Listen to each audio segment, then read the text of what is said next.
Thank you, Professor Tan. I appreciate Ambassador Jessica's presentation and remarks on China-Indian relations. Literally 50 years after, we have the perspective of next 50 years. As you mentioned, next Monday we have the Chinese delegation to go to New Delhi, have a dialogue. I think economic dialogue. It's a bilateral dialogue. As Professor Dr. Barr mentioned, also bilateral.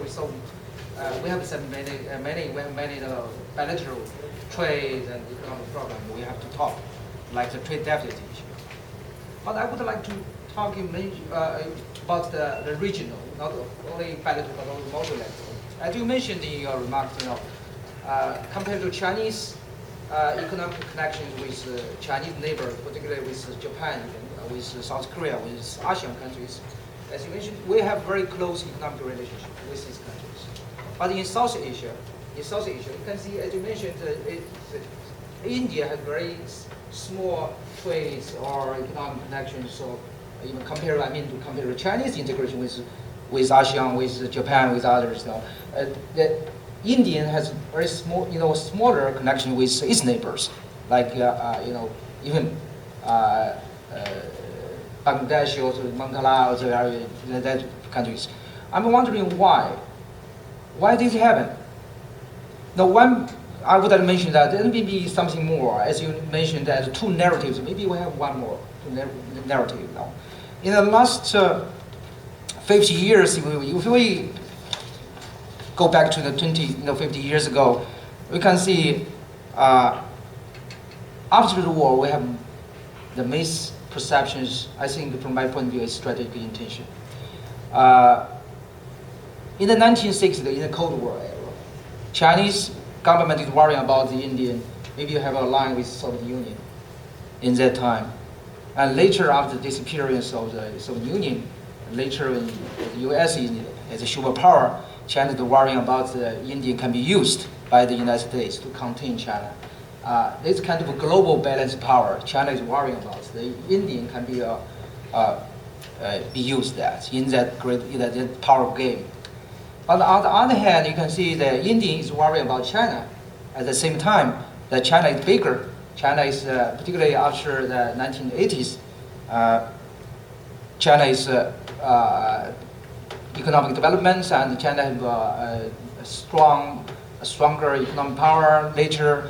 And India is worried about China maybe doing, as you mentioned, that China is pursue, as you word, pursue a balanced power in Asia, in Indian subcontinent. So you are worrying about also kind of the balanced power regionally. China is worried about its environment, security environment globally. So this misperception, I think we have to understand each other. Actually, for the last 50 years, this is wrong. Actually, this is harmful for both of us. That's why I mentioned even yesterday. I think we should do more to build this kind of bilateral strategic, trust. This will be very helpful. We have so much, strategic misunderstanding of intentions in us, between us. So I'm thinking that how to solve this problem. I think I agree with you totally. So one is the people to people. I know when I was in India, I talked with the college students, also the young students, middle school students on the way. I remember is very interesting. It's a very small boy. Is that I think it's middle school. Is that your Chinese product is very cheap.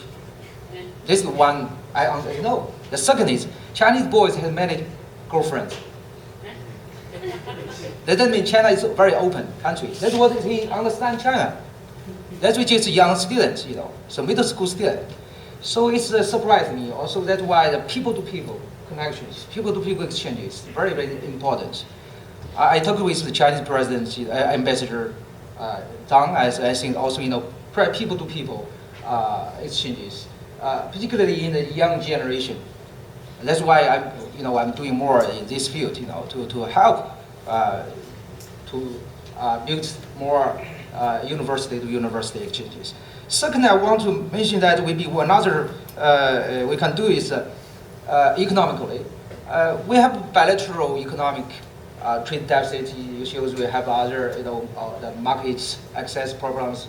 Yes, we are agreed. All of us, I think we accept this. Accepts it clearly. Can we find another way to solve this problem? For example, China can be more engaged in the regional economic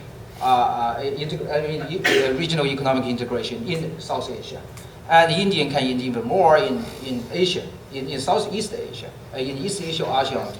I think we can do more. Okay. Yeah, one more. That's a strategic dialogue. Third one is we should have more strategic dialogue, not only on economic fields, but also as the security fields. We can do more. Thank you. Thank you, Professor Wong. I think the point here